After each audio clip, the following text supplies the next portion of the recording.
Hey guys, welcome back to another episode of Real Estate Unfiltered. I'm Marlee Russell, and I'm pretty psyched for this guest tonight. He's a fellow Radford alum, so already love him, and he is the VP of Mortgage Lending at Guaranteed Rate, Jason Bialek.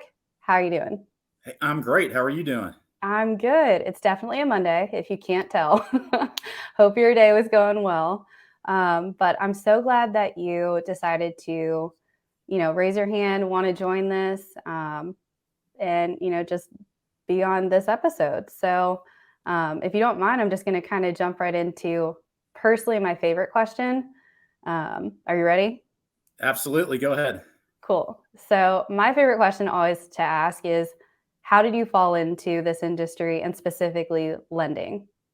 It's a great question. I was in my 20s a long time ago and didn't know what I wanted to do specifically with my life, I guess. But when I graduated from Radford, just as you did, I had a finance background. I was a finance major. I bounced around in my 20s like a lot of people do. And, I thought I wanted to be a financial advisor, like a stockbroker. So, actually did the training class of Morgan Stanley Dean Witter back then, and worked in the World Trade Center for 3.5 weeks before it came, Wow. like literally 9 months before it came down. So it was pretty Wow. That's interesting wild. experience. Yeah, Yeah.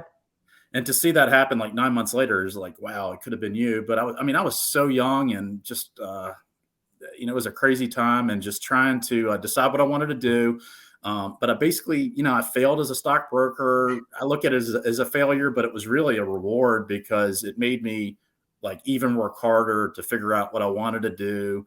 I thought about even maybe being a realtor, but I always knew I had that numbers background, and I had a gift for numbers. My dad was a CPA for the railroad, and That's always, awesome.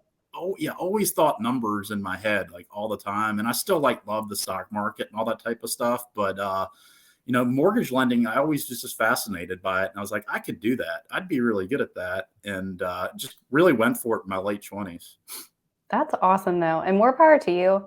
I'm the first to say, like, I am not a numbers person. And like, I do all the communication, talking, all that fun stuff.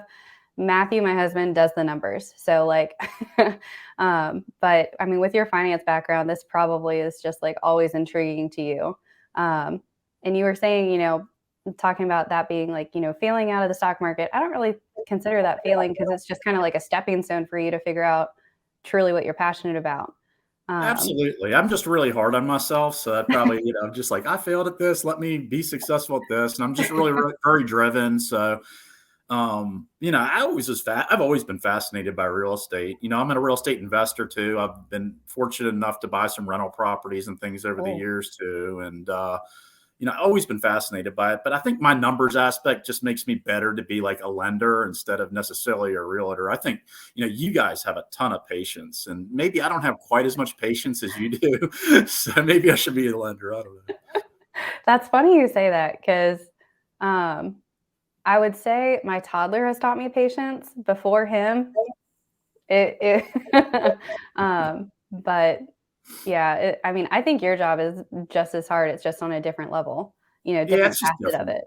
it. So, but no, that's awesome. So, with your, I guess, finance background and, having all the experience you do you feel that it kind of helps you whenever you are jumping into a new investment property and kind of playing with all those numbers and making sure it lines up right? Or do you think it kind of like you overthink it sometimes?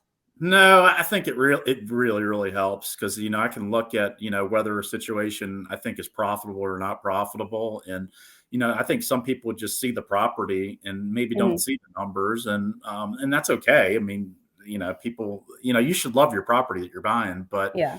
I definitely think I see the numbers, but sometimes, I think it can bite me. I tried to flip a property years ago and it didn't work out so well. It was a different market. I mean, it might have Yeah. worked in the market we've had, it might have worked a little bit better. But I saw all the numbers, but like all the cost on it to like fix the property wound up costing me way more than I thought. And, that's not my forte, fixing things and no, like my girlfriend is more handy than me. So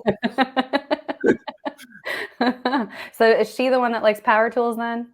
Well, I mean, not necessarily, but Okay. she could like hang a light, and I probably couldn't figure out how to do that as crazy as that is.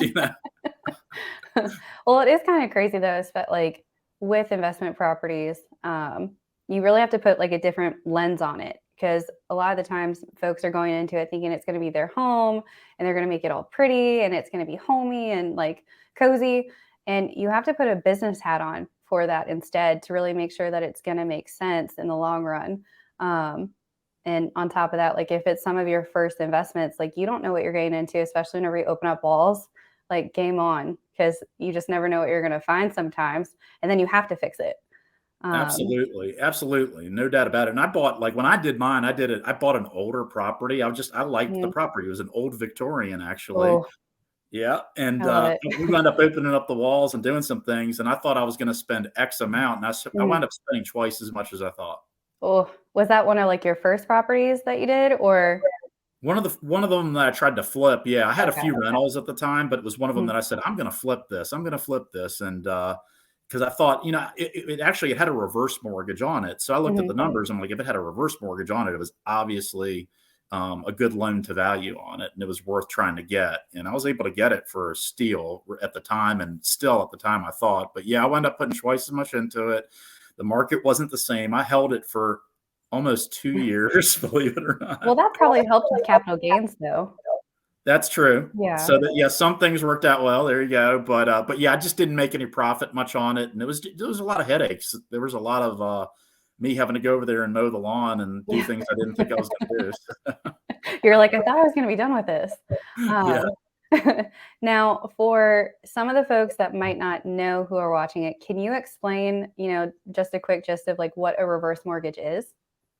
Sure, and we do them at guaranteed rate. However, I don't I'm enough. I know enough to be dangerous, but I don't really Okay. get completely involved in it because we have a reverse mortgage department. But Mhm. basically, if you're 62 or older, you do not have to qualify based on credit at all. It's basically Oh, completely on loan to value, and you can actually use a reverse mortgage as a refinance or you could use it as a purchase even. There's a called a HECM mortgage, HECM, if you Google it, and that's for a reverse mortgage purchase. But hmm, it's basically, if the easiest way to describe it is an insurance product on your house.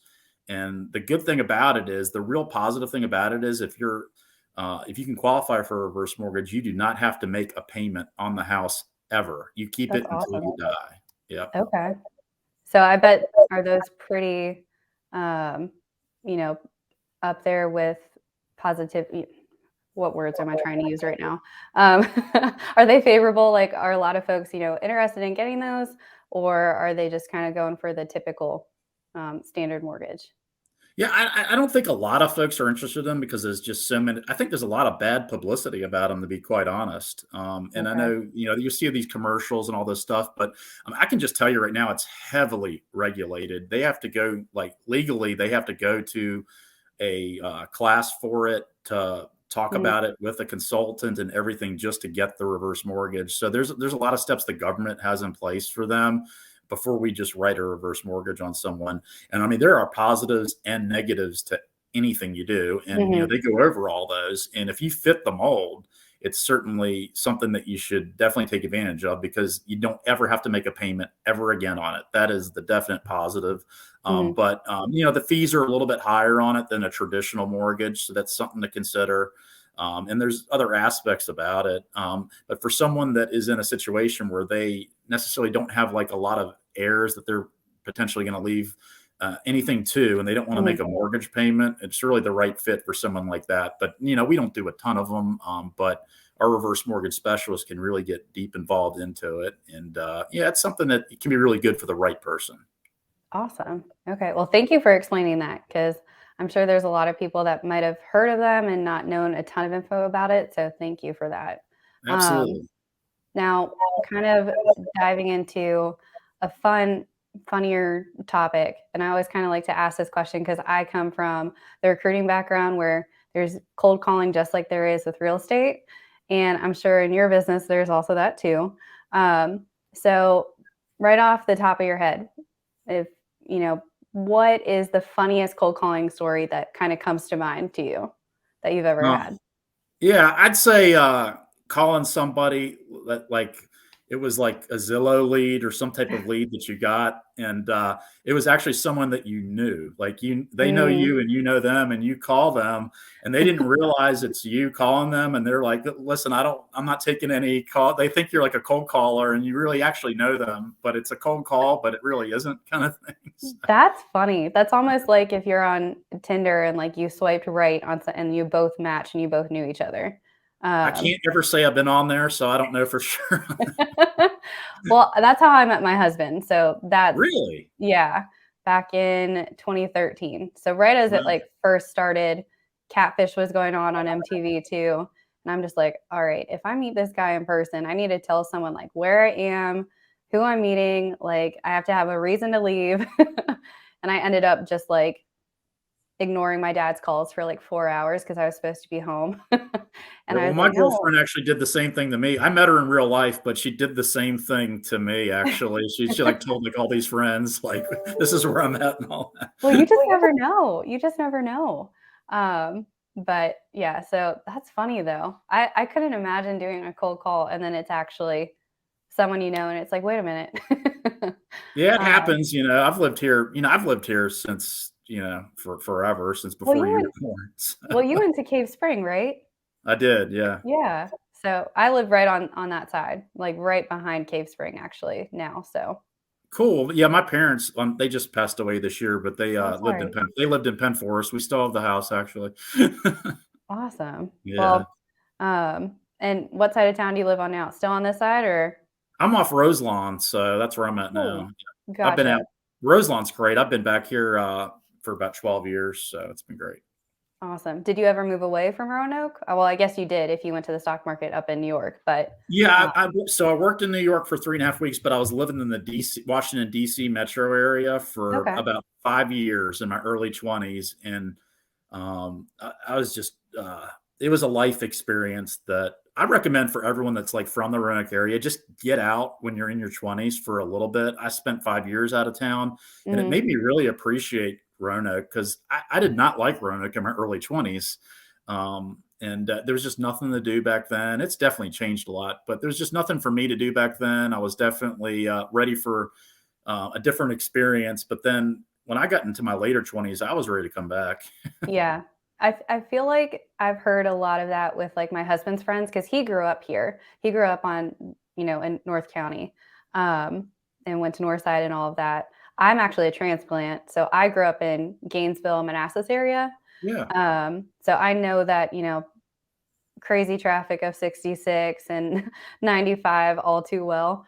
So whenever I went to Radford and we ended up meeting and we had the opportunity to come back down here, I was like, yes, please. But a lot of his friends in that similar age group, everyone has kind of gone out, branched out, and then has come back once they're ready to kind of settle down, start a family, have kids, be with their parents again. So I think that's kind of a common trend. Um, Absolutely. Yeah, I'm glad I did it. I was able to come back here, and my parents before they passed, they really needed me too, and mm, me and my brother are right here to help out and do a lot for them. And I'm thankful that I was able to spend a lot of time with them before that happened. yeah. And and like I said, they really needed us. And if I was like 4 hours away or further, I would have felt really guilty. Hmm.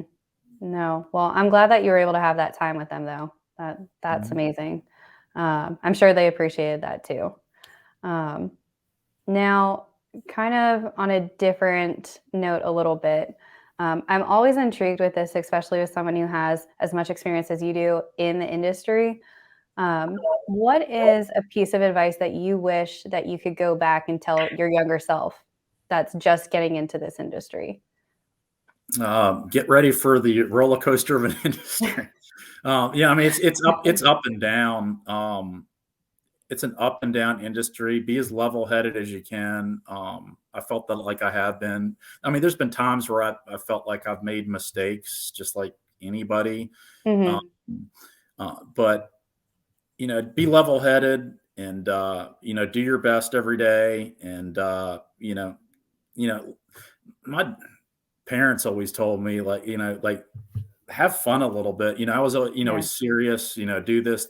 I'd say take a lot of things less seriously, probably be the best advice I could give myself, that I try to give myself now, though, because maybe sometimes I took everything too seriously, and maybe get a little frustrated when hey, just laugh it off, laugh Mhm. it off, and I Yep. think I've gotten better at that for sure, but definitely in the beginning and even midway through my career, I'm just like, you're taking it too seriously, Yeah. listen to your dad's advice. But I'm sure, I mean, it's hard whenever you're starting out too, and you want to know what you're doing and you want to be the best at it and you want to be knowledgeable for your clients and everything. So I understand where that, being hard on yourself comes from, but totally right. Like, don't be as hard on yourself. If, if possible. Yeah. Someone as determined and driven as you, I'm sure it's kind of difficult, but um, I don't know. I kind of feel that way sometimes too. So, I've definitely gotten to the point where think I'm laughing more, and not that I didn't laugh, but I think I've gotten to the point where not I've done great. I'm proud of myself. I've done great. I've been doing this for a long time, but let's have fun every day, and mhm, that's what's helped with like getting a team. Like for the longest time in my career, I didn't have a team, and now I got two guys that I trust that are working for me that I'm teaching every day mhm. too, and now I feel like I have like a second teacher, because Will's been with me 5.5 years now, and Oh, he's like wow. passing on a lot of that knowledge to Aaron, who's only been with me a year. And it's like I've taught somebody, and now like he was going over all this stuff with Aaron today, and I was just like, wow, I'm not even having to do that, and he's doing it and taking the time to do it, and that's really cool. Awesome. So, when was the moment that you realized that you kinda needed a team and someone to, like, help out and shelter the load a little bit? I mean, really, after 3 or 4 years of doing this, but Mhm, I didn't. I stayed with my old company for a long time, and then once I left my old company and I started the Guaranteed Rate brand roughly 5.5 years ago. I mean, I knew I wanted to get a team then, and it was just when I opened the office, it was just me. But then Will joined me roughly 5, 6 months later, so it wasn't mhm. too far down the road that he joined me. But yeah, I realized a long time ago you just cannot do it yourself, and everyone has different personalities. And there's some clients that I feel that Will works better with, for instance, that I don't, and vice versa. And Mhm. we'll we have it set up where we're both going to be compensated fairly for it, and we can he can do stuff for me, I can do stuff for him, and it really helps. Awesome. So, how many are on your team right now? Is it you, Will, And Aaron just and joined me Aaron? about a little over a year ago. Yeah. Okay. And I'm always curious about this too. How did you come up with your company name of Guaranteed Rate? Was it Well, just I didn't something that, like, immediately popped up in your head, or did you kinda think on it for a little bit? I wish I came up with it, but this guy named Victor Ciradelli came up with it. If you Google him, he's like a billionaire actually, and he came up with it, and he started it in Chicago in the '90s. And Uh-huh. actually, the company, we're top five, I think, in the nation in total volume. Like in the nation, the company is like, it's a huge Wow. company. It's a huge company that I basically got the opportunity to bring to Roanoke. So I wish I came up with the uniqueness of the name and all that, because I was fascinated by the marketing. I was with Mhm, my old company 11 and a half years. And, mhm, I was searching for companies to go to and who I should, and Guaranteed Rate just kept popping in my head. And I like saw their advertising and a lot of cool stuff about them. And I researched them, and I was like, I need to talk to these guys, because they are a market leader, and they're going to be definitely a big mortgage company for years to come. So, wish I came up with them, but this genius in Chicago actually came up with them, and I'm lucky enough to be a branch manager for his company, which is just fantastic. That's awesome. I mean, you must like it at least a little bit if you've been there for, as long as you have since 2017. So, um, must like it a little bit. Yeah, I mean, we had our trials and tribulations. The guy that hired me, the regional manager that hired me, he shortly after that he left the company, and he's the reason Oh, I went wow. there. Oh, And wow. yeah, and we were on an island for like a year. I had no Mhm, regional manager for a year, and there was a lot of days there where we were like, "Wow, what are we going to do? Should we consider leaving?" Um, mhm. there's not much. Trust in that, since he left so fast. I had him for about a year, and he left, and I had no regional manager. I mean, I could have opened up a flower shop in my office. No one would have known, or whatever. Um, So yeah, I felt like I was an island for a while, but then after that, things really came together, and I saw a lot of great things about it. Nothing is perfect, no matter where you are, but overall, Yeah. I'm very happy with the brand. Awesome. Well, kind of going back to what you were saying about how sometimes, there's customers that you work better with, and sometimes, customers that Will works better with. How do you handle, um, a difficult client or even agent, real estate agent that you're working with? How do you kind of go about that? I think we do really good at avoiding that period. Not saying we can, but I mean, our communication on a loan, if you work with us, you'll see that it's second to none. And Like Will, for instance, is so detailed. Not that I'm not, but he is beyond more detailed than me when it comes to like writing emails and Hmm. like letting you know where a loan is. So I think we avoid that because we really communicate with the agent all the way through the loan. We personally do that. Plus, we have some measures internally that technology wise go out to the agent to tell you where it is.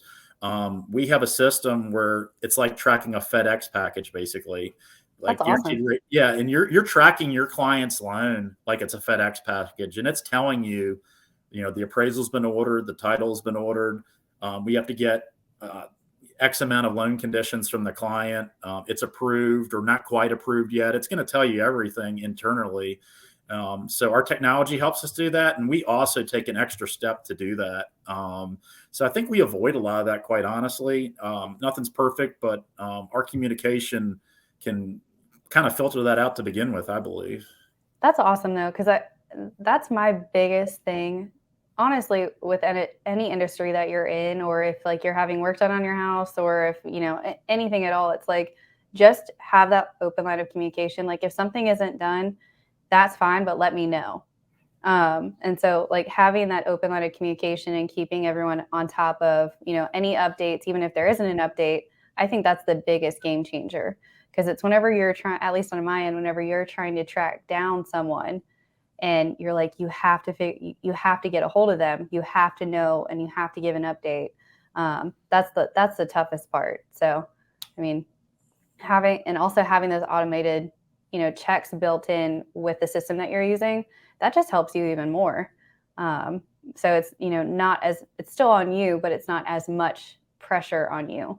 Sure, and plus we're local too, so we're right here Mhm. in town. And I mean, I'm sure you tell your clients, if you don't deal with an online lender that's in California or somewhere like that. Mhm. Deal with someone that's local to you, that's right here that you can touch, because it's an advantage. You can come Oh knock on yeah. our door. If you're not good at uploading or emailing paperwork, not everybody is. I'm pretty good at it. I'm sure you're great at it because you're younger than me, but not everyone is good at that, and not Yeah. everyone wants to do that. And some people want to meet face to face, and that's the reason we have an office right here where you can come in and do it old school. And quite frankly, we like to do that too, because it builds that relationship when we do that. So Exactly. And I tell all my clients too, I'm like, you can choose whoever you want. Whoever you feel comfortable with, that's fine. But like you said, having someone who's local in the area who you can reach on a weekend, because some of those bigger, companies, you can always reach them on the weekend if you need a pre-approval really quickly. So just kind of giving them all the information. And 9 times out of 10, they're going to go with someone who's local. But yeah, I completely wholeheartedly agree with you on that front. Um, so diving into kind of a little bit of a transition. Um, what is, and obviously you don't have to go into super detail with this, obviously with whatever you can, but what is one mistake that you've made in your time and experience with working in this industry that you've learned the most from? that is a tough question, but I thought about it a little bit today. I had a local, I'm not going to name names, but I had a local realtor that I had that does really, really well nowadays, that I lost as a relationship. Right. So, Mm, um, I don't feel like I've lost a lot of realtors as a relationship that I've made a relationship with, but I lost her. And she does really, really well. And it stinks to see, I mean, not that it stinks to see her do well. I want everyone to do well, but yeah. it stinks that she doesn't use our services anymore over something that really, in my mind, wasn't our fault. But I Mhm. think she sees it as our fault. But basically, the client was, we go back into difficulty. He was just difficult with me the entire time. And Mhm. he really didn't communicate with me the way I thought he should have communicated with me. And at the end of the whole transaction, he thought that he was owed money, basically, right? And Oh, wow.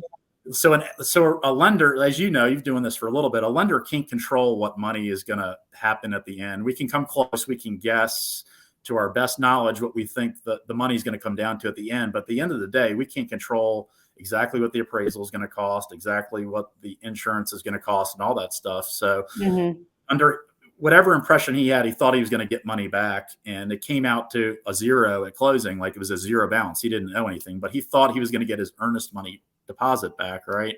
And Mm. he pretty much blamed me for it. And Oh. yep. And if I would have, and I was just, I'm one of those people that just stick to my guns, and if I believe something, I'm going to stick with it. But Mhm. in hindsight, I wish I would have just paid his $500 to him. That even though it wasn't our responsibility, I wish I would have just given him the $500 earnest money out of my pocket to him back, and Yeah. I would have kept the relationship, because the realtor and me, unfortunately, I guess broke up after that, is the way to speak on it. And it's really something that I look at. I think about that a lot, actually, and it really kind of stinks that it went that way. But Mhm. a lender can't control exactly what comes to the closing, and No, they can come close, and I mean, that's why I mean, there's been times where it's, like, right on the wire of, like, "Okay, are we gonna get this out? Are we gonna get this out?" Because your guys are just trying to get all the numbers and everything together. Um, so there's only so much you can do. I mean, if I had been him, I'd been like, "Cool, I don't owe anything at least." Uh, but that's just my mindset, but that is a bummer, but, sounds like you've definitely kind of thought about it a while. Oh yeah, that was Yeah. years ago too. It was years ago, and it's it just losing a relationship. I don't care what business it is. You don't want to, as good as you are too. You're probably gonna lose a relationship. It's just the bottom line of human beings dealing with each other. Mhm, But I hate it. It's just it's awful to lose a relationship, and that's why we just really value our relationships with everybody, our clients, our realtors, our appraisers, our everybody. It's a relationship business, and mhm. you got to maintain them, and you got to massage them, and you got to be good with them and treat people right. No, I completely agree. It's all built on relationships. That kind of blows my mind a little bit sometimes whenever I do work with other folks in the industry, in different facets of it, whether it's an agent or not. And it it's tricky because a lot of stuff is over texting and over calls. So it's like you don't always see facial expressions or hear tones and stuff like that. So that makes it tricky because sometimes I'm like, all right, maybe they didn't mean it that way. You kind of have to filter it through in your mind, but then you're also hoping whenever you're having those conversations too that they aren't taking it a certain way either. I don't know. I overthink everything, but I'm always like, I hope they didn't think that I was being rude or being sassy. So I probably overuse emojis and stuff like that. But um, sometimes you just don't know the tone, and that can change your relationship, even if you didn't mean it, how it came across Absolutely. to them. So Absolutely, it's absolutely, and I tricky. gotta be real careful, because I'm a direct communicator. Like, Mm, some people, like, are really fluffy with how they communicate, and I'm just really straight to the point person, and unfortunately, some people don't like that. That's why I got Will. Actually, me and Will are great friends, but we got very different personalities, and I think that so yin and and yang. that's okay. So a little bit of yin and yang with you and Will. Is that what I'm getting? Definitely. Okay. Now he has the dog though, right? Yeah, he does. He Okay. likes to put that out there, and he's more putting stuff on Facebook than me necessarily. I mean, I'm just, I don't want everything there every second, and he doesn't mind Mm. that, and that's fine with me. Yeah, I love it because it's one, I get it like in a year from now, I'll see all the memories and everything that's popping up of like what I did last year and the year before and stuff. But at the same time, it's like it's free advertising. And whenever there's so much that you can pay for, but you don't always see a return on, whenever you can post on like Instagram or Facebook or YouTube and it's completely free and reach a lot of people.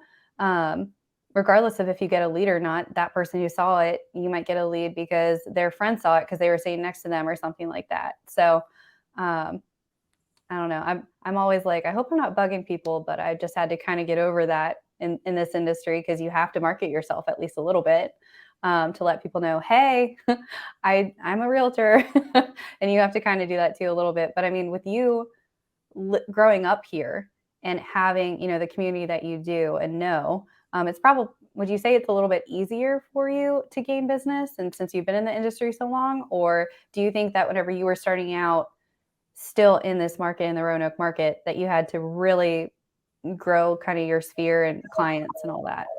You still had to grow it. I mean, definitely I had some easier meetings because, you know, being in Roanoke County and growing up in Roanoke County, I did know a lot of people and all that. But we were transplants to begin with. My mom was from New Oh, York really? City. My dad was from DC, and I was from DC. I moved here when I was 6, so Hmm. I started at Penn Forest when I was 6 years old. So, Oh, wow. yeah. So yeah, I mean, I'm a transplant, but I'm really not. I feel like, Hmm. I consider Roanoke my home, definitely not the DC area, which I was born in. And, my parents were Northerners and they got, Yeah. eventually really, really adopted Roanoke. They felt like they were going to leave and move back or go somewhere else after they retired and they decided to stay. So That's awesome. it's a great That's cool place. though. I'm sorry. It's a great place. I love Roanoke, and they adopted it and loved it too. And we really, it's really the best thing that happened to us moving here from the big city. So Yeah, I would have to second that and third that and fourth that.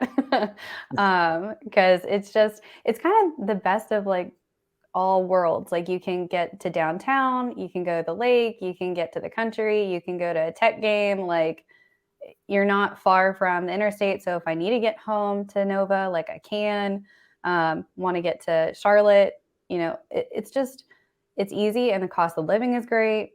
Sense of family and community is great. I don't know. I'll stop preaching yeah, now. 100% agree. I think that's why a lot of buyers, even out of the area, have been attracted to the Roanoke area, and you feel like you'd probably say the same. You feel like you're really doing your job when you can tell you're selling Roanoke at the same time, and you're saying how great it is because you believe in it. And I believe in it, and I mean you should live here if you really want to escape those areas. Yeah, exactly. On top of that, escaping the traffic of Nova was like a very big lure also because there's Oh been yeah, times where folks are like, "Oh, 81's terrible," which don't get me wrong, when you get stuck on 81, like it's brutal. But getting stuck on 66 and being able to see your exit and yeah, being able to walk to where you need to quicker than where your car is tough. yep, And that happens. It doesn't matter if there's sunshine or a drop of rain. So at least here it's a pretty drive. absolutely. And there's a lot of back roads. So I appreciate that.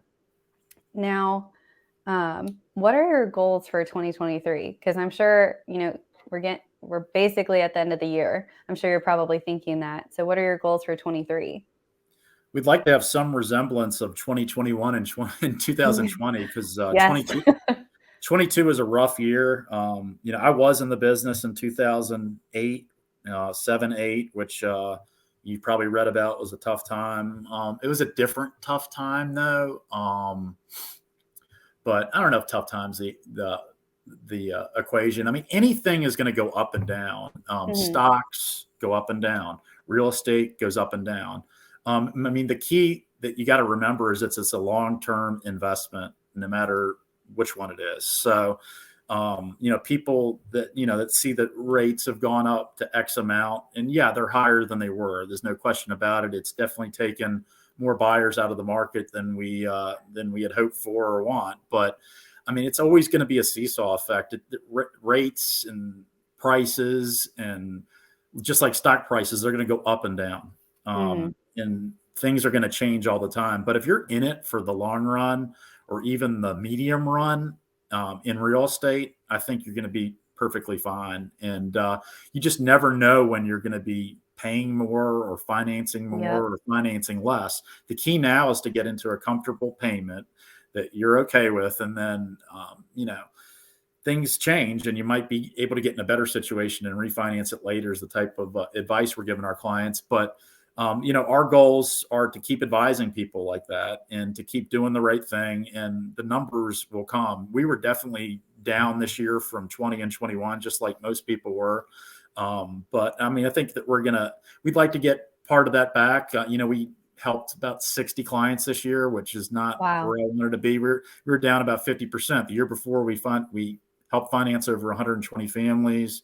Year before that was over 120 families. So it's also been a rougher year for us. There's been less Yeah. activity.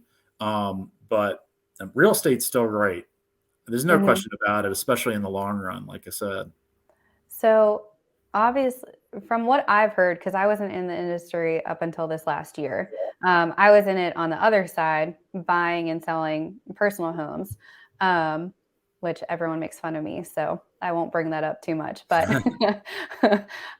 it's still the running joke that I'm going to move. And I'm like, no. My husband said that he's going to be buried in the backyard if we move again. So we're staying put. But from what I've been told, 2020 and 2021 were kind of just like anomalies a little bit, and it wasn't kind of expected.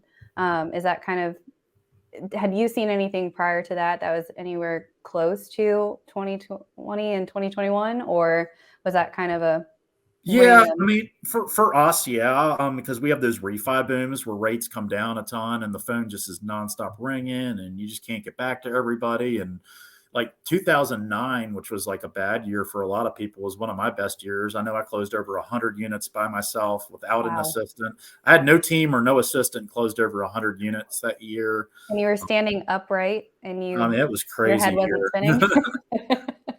I remember just doing a lot of refis and getting people into a lot better situations. But we were still doing a lot of purchases then too. So yeah, I mean, there were some years that were similar, nothing like the last couple of years, but definitely some similarities here and there of like how busy we were, I'd say. Gotcha. Okay. So would you say, and you probably don't have numbers right off the top of your head, but for 2019 and for 22, are they kind of more comparable on numbers, would you say, as far as like how much you've done, or um, are you still kind of lower than what you did in 2019? Yeah, a little bit lower probably than 19, which is a little bit frustrating. Hmm. We want to do more, but it's kind of like everywhere. I think that everyone's kind of been on hold for a little bit. And, I listened to like our CEO, I listen to his call like every week. He has his call. And it's great to listen to this guy. And he could be wrong, but his advice is things are going to be a little bit slower, but come March, he thinks things are going to shake out. That's what he thinks. And Hmm. one of the reasons he thinks things are going to shake out is the Fed is only going to increase rates 3/4 of a point, more than likely one more time, and then they're Yeah. done. They're not going to try to battle this inflation thing after that. So the market should settle in, is what he was saying. So hope he's right. Yeah, and I did hear about that on the news actually this morning about them talking about raising rates one more time. So hopefully that'll be the end. I had heard the same thing about, end of first quarter. Hopefully everything will kind of level out and calm down a bit. Um, what I can say, I mean, I have a lot of friends that are like, "Are you busy? Are you doing work?" And I'm like, "Yeah, people are still buying homes and people are still selling homes. That's not stopping." Like just this past weekend, there is a house that one of my clients was trying to snag, and the listing agent, I'm sure her head was spinning because she had 11 offers in the end, and like we had a very, very strong offer, um, and we didn't get it. So we were in the top three, but I'm like, holy moly, what did they have to do? Did they have to give a right and a left arm in order to get the house too? But I mean, it's still a competitive market out there, especially in like the range of 100 to 200K. I feel like that's where like the sweet spot for investors are right now. And then 200 to 300K is kind of where like families are trying to, snag those houses too. Right. And Um, if you compare that to the rest of the country, I mean, we're a lot lower than the rest of the country.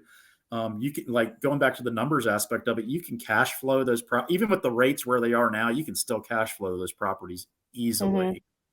It mathematically makes sense to do it. And then if things improve down the road and you refinance it, you're even winning more. So Exactly. people just can't compare things to, oh, it used to be 3%. It's probably not going to be 3% ever again, or at least maybe not in Yep. our lifetime, Yep.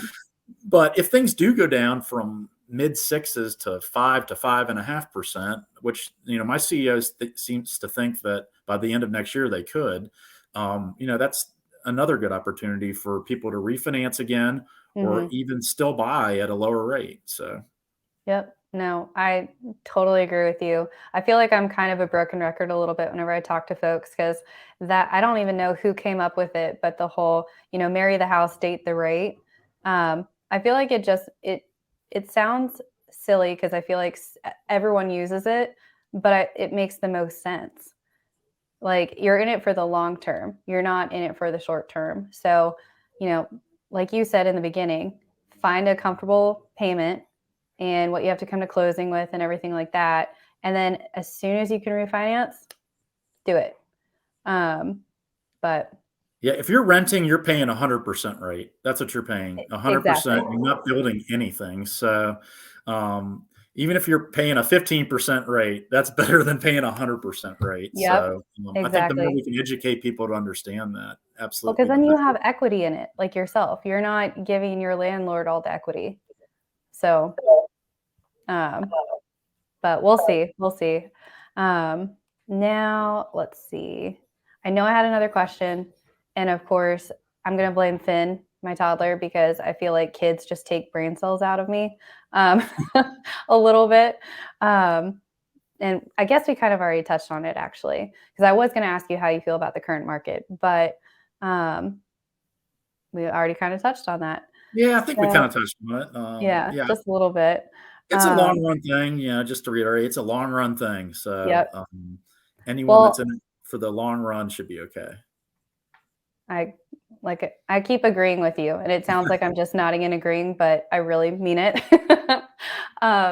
So I know you said that you don't like sharing a ton of stuff on social media, but you're trying to get more into it. So where can everyone find you? Facebook, Instagram, any? Yeah, I need to get better at Instagram for sure. I don't do enough of that. Now, my goal this year, actually, there's a goal for 2023. I got to get better at, like, my girlfriend, she can post all this stuff about her business and do all these videos on there. I'm like, how do you even do that? Like, how do you get something to go across there? I couldn't tell you how she does all that. I need to get her to start doing that for me, I guess. But Yeah, just pay her in wine. It'll be fine. there you go. That probably accept that. Tell her to drink it after she does all the content for you, though. There you go. There you go. But yeah, I mean, I still think we are fairly well advertised, and I mean, if you look at, I'm not a big fan of Zillow necessarily, but if you look at our Zillow reviews, though, we are number one in the area. I got over 120 Zillow Awesome. reviews. I think That's we have, awesome. yeah, I think we have close to 40 Google reviews right now. So if you Google guaranteed rate Roanoke or Jason Bialek team Roanoke or anything that has to do with mortgages Roanoke, we should come up. Um, rate.com/Roanoke is our site that you can visit. The easiest site to remember to visit, I'd say, is rate.com/Roanoke. It brings up our whole team, and you can apply right there. You can also read about us, and it's very informative and gives you a lot of information about what's going on in the current market, too. So, That's awesome. Well, I will definitely make sure to, in the notes, in the bottom of the YouTube video, to put on blast every place that they can find you. But it was awesome chatting with you. And I really appreciate, like I said, you raising your hand and wanting to be on here, being another guinea pig, because this is only the third episode. So I appreciate it. And I just like meeting new folks in the industry, because me being newer, I still want to meet new folks and, network and all that fun stuff. So I definitely learned a lot on this conversation. So hopefully we can have more moving forward. yeah, let's definitely do it. Just give me a shout anytime. I'd be happy to help you out, and definitely go from there. And appreciate you Awesome. having us on. Appreciate you having me on. Yeah, for sure. Well, thanks everyone for watching, and stay tuned. Like I said, I'm going to put in the show notes every place that you can find Jason and his team. And I hope you have an awesome rest of your night or day or whenever you're watching this. But have a good one. All right. Thank you.